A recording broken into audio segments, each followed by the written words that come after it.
දැක්කා පහුගිය දවස්වල ඉන්දියාවත් පාකිස්තානයත් යම්කිසි යුද ගැටුමකට යන්න සූදානම් වෙනවද කියන සැකයක් අපිට තියෙනවා. ඒ කාශ්මීරයේ ඇතිවෙච්ච ප්‍රහාරයත් එක්ක අපි කවුරුත් නොසිතූ විදිහට ඉන්දියාවත් මේකට හදිස්සි වෙනවා. ඒ හදිස්සි වීමේ අයිතියක් ඒගොල්ලන්ට තියෙනවා වෙන්න පුළුවන්. ඒ වගේම ඒකට සමානව පාකිස්තානයත් ඒකට උත්තර සපයනවා. මේක හරියට අර ඇමරිකාවයි චීනයයි ටැක්ස් වලට දෙගොල්ල හැප්පුණා වගේම මම හිතන්නේ අපි නොසිතූ මොහොතක නොසිතූ තත්ත්වයක් මේ කලාපය තුල ඇති වෙන්න පුළුවන්කම තියෙනවා. අපි ප්‍රාර්ථනා කරනවා හැම දෙයක් වෙන්න එපා කියලා. මොකද මේ කලාපය සමගියෙන් ඉන්න කලාපයක්.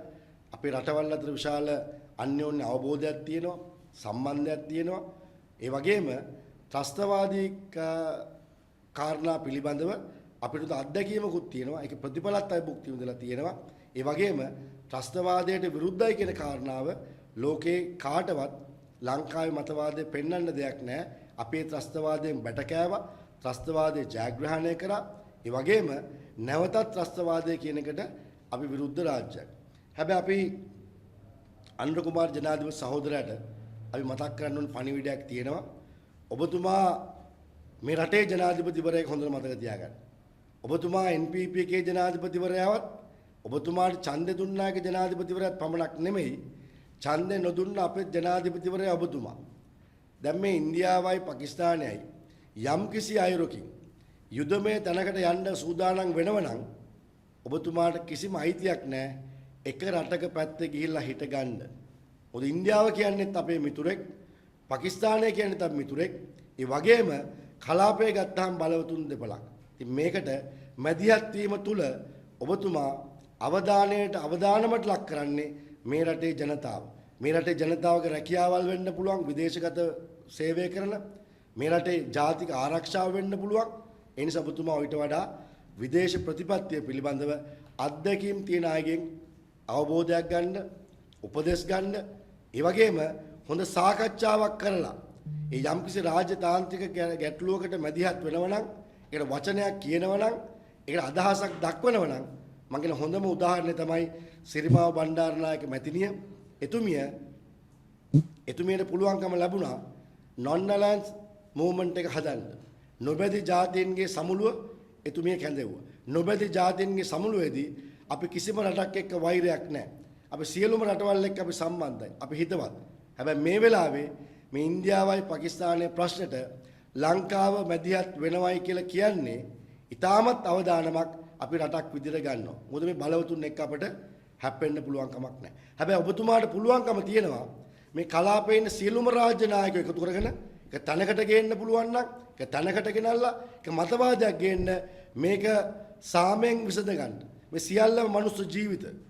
ඒ ත්‍රස්තවාදී උදරෙන් මිය ගියත් මිනිස්සුયો ඒ වගේම ජලය ලබා නොදෙනවා කියන තීන්දුවත් එක්ක අවදානමට ලක් වෙන්නේ ඒ රටේ ජනතාවගේ ජීවිත, මිනිස් ජීවිත. ඒ නිසා ඔබතුමා ආදර්ශයක් අරගෙන සිරිමා බණ්ඩාරනායක මැතිණියගෙන් පුළුවන් නම් මේ සාක් කලාපයේ තියෙන සියලුම රාජ්‍ය නායකයෝ කැඳවලා ඒ අයත් එක්ක මේක යුද්ධ ගැටුමක් දක්වා නොයන තත්ත්වයකට පත් කරන්න මැදිහත් කරුවෙක් වෙන්න.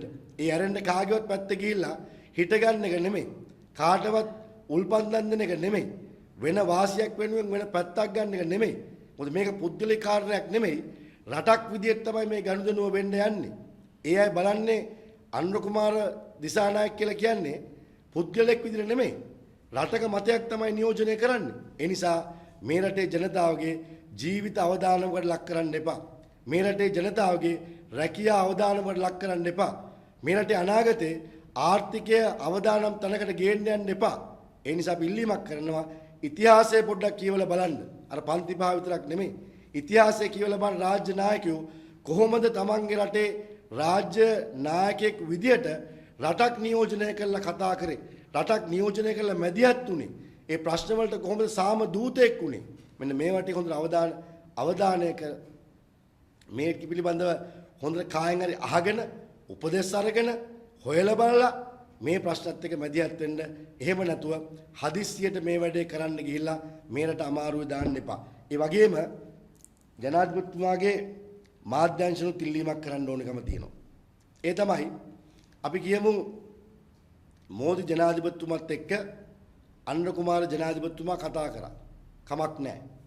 කාට හරි රටකට ප්‍රශ්නයක් වෙනකොට අපේ හිතවතෙක්ට ප්‍රශ්නයක් වෙනකොට අපි කතා බහ කරනවා. හැබැයි මේ සියල්ලම මාධ්‍ය කිව්වට පස්සේ ඒ රටත් එක්ක හතුරුකමක් තියෙන තවත් රටවල් ඉන්නවනම් ඒ සේරම අපි ගැන වැරදි මතයක් හිතා ගන්නවා.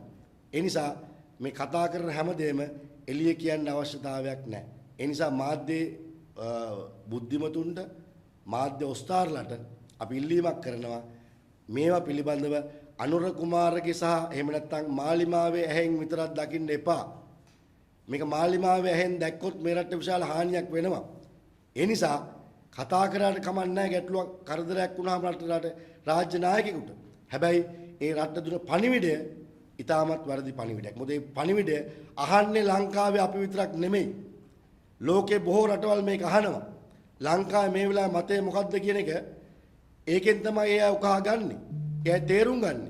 ඒ නිසා මේ රටේ මිනිස්සුන්ගේ ජීවිතත් එක්ක සෙල්ලම් කරන්න එපා කියලා අපි හැමෝගෙම ඉල්ලීමක් කරනවා.